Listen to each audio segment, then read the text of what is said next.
Hi everyone, my name is Michelle. Welcome to my channel. We are continuing a conversation about being a middle-aged woman. And it sounds a little intense, but I was really motivated to start this conversation by all the other conversations that I have in real life with women, let's just say 40 on up, who are finding themselves really wondering what the hell is going on, and how did they end up in this place where they're at. And it doesn't even necessarily mean that they're horribly unhappy.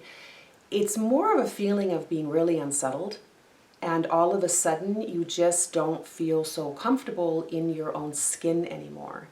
And it's an incredibly difficult thing to convey to someone else. I remember when I went through it, I was 44, 45 when I kind of went into DEFCON 1 in terms of, holy shit, I think I'm done with this particular chapter of my life.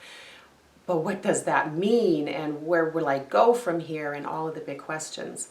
And to be clear, I was married at the time, 18 years, and I had an 8-year-old daughter. This was no small feat for me to figure out how to phase out of that chapter of my life and then create a new one. And that's a whole other video.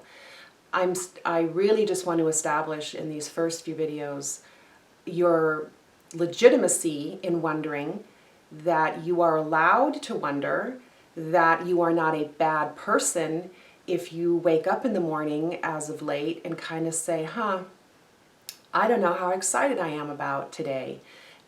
Taking my kids to school if you have children, and maybe you're the room mom like I was.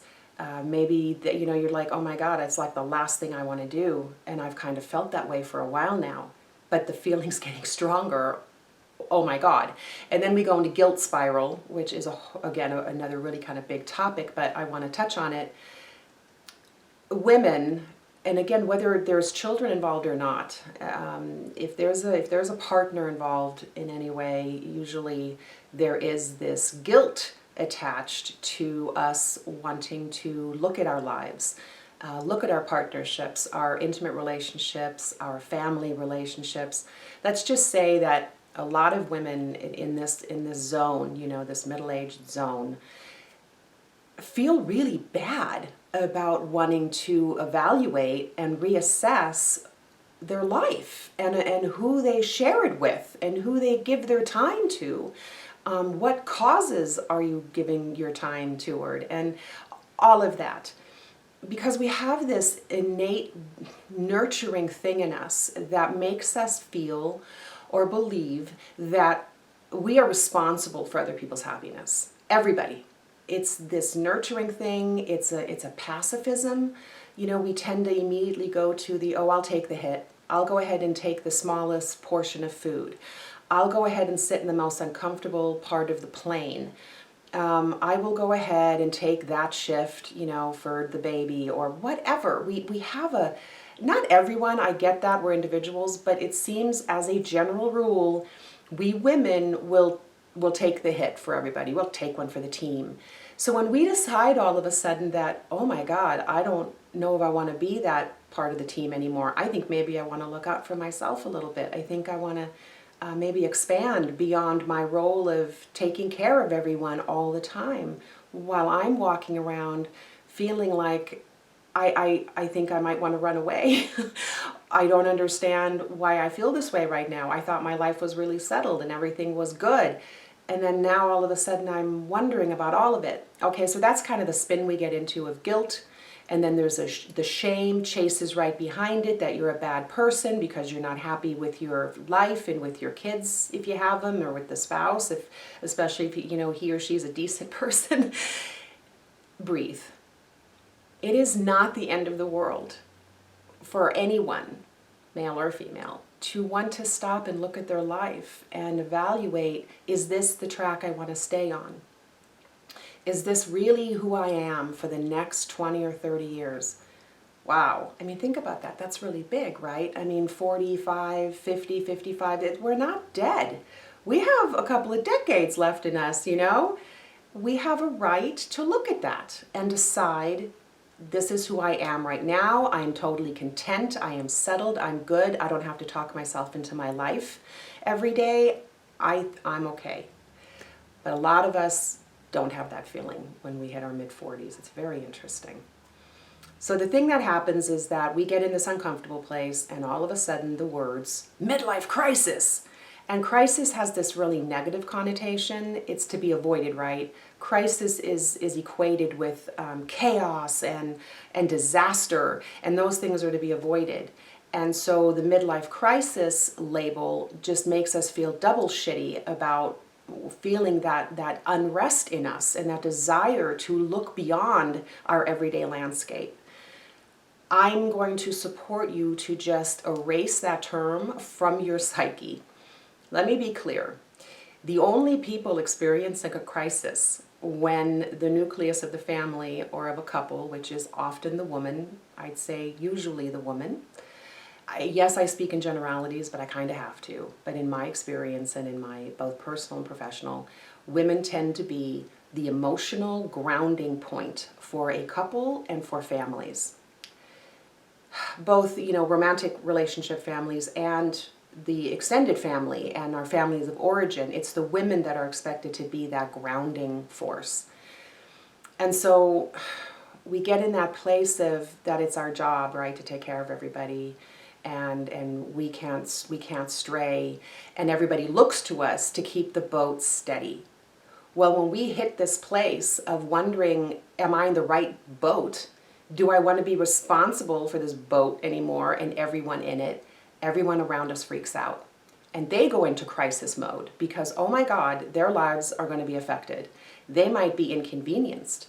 They might be disrupted in their happy everyday life where you are taking care of everything all the time, behind the scenes, in front of the scenes. It's all about, well, mom knows, or, my wife knows, my girlfriend knows, she's going to handle that. Trust me, my ex-husband went into crisis. He did not want to have to start going grocery shopping. He did not want to have to start doing laundry. He was terrified of having to become more of a parent because I had taken that role on. I was primary parent. He was present and he was responsible and he was a good man, but I was primary parent. And he knew that, as our divorce kind of became inevitable, he knew, oh shit, I'm going to have to be a dad on my own every other week or, whatever our arrangement's going to be. It really hit him and it scared him. And that's okay, and I didn't crucify him for that. He had every right to freak out a bit, but I wasn't going to squeeze myself into, to put an analogy to it, into a pair of shoes that literally didn't fit me anymore.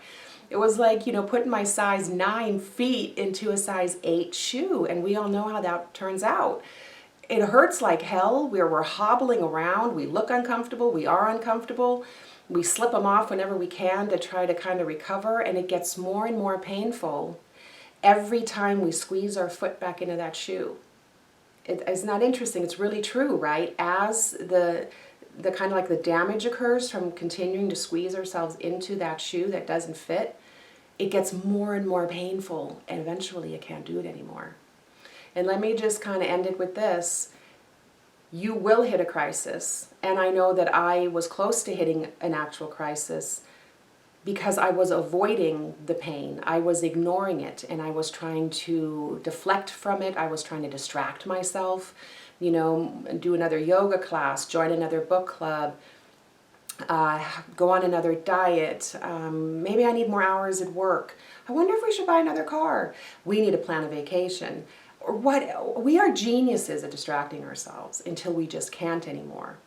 So the actual, nudging and that itch that I talk about, that midlife itch, that's not the crisis, my friends. That's a beautiful thing. That's your soul asking for transformation. The crisis for us will happen if we don't heed the call, because again, all that avoiding, it doesn't end well. It will throw you eventually into a really, really painful spin that at some point you will not be able to avoid it anymore. And you will have to look at your life and make some choices and some decisions.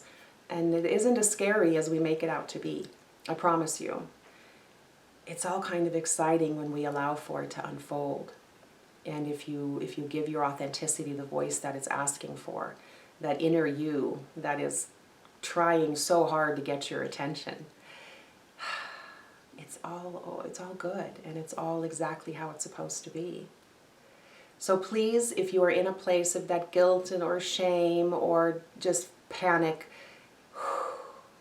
take a breath, get your alone time where you can. I had to pull over the side of the road sometimes to really get my bearings and really allow myself to have a feeling, because there was no privacy at home. You know, you find your peace and your moments of reflection where you can. And if it has to be in your car in a parking lot, then that's okay. Like, as I said, I've been there, done that. I just support you to not ignore your inner voice that is possibly screaming at you, to be heard, and to love yourself enough, you know, to do some reevaluation and some assessment. You're going to be okay. All right, that's it for this time. And be good to yourself. Take care. I will see you next time.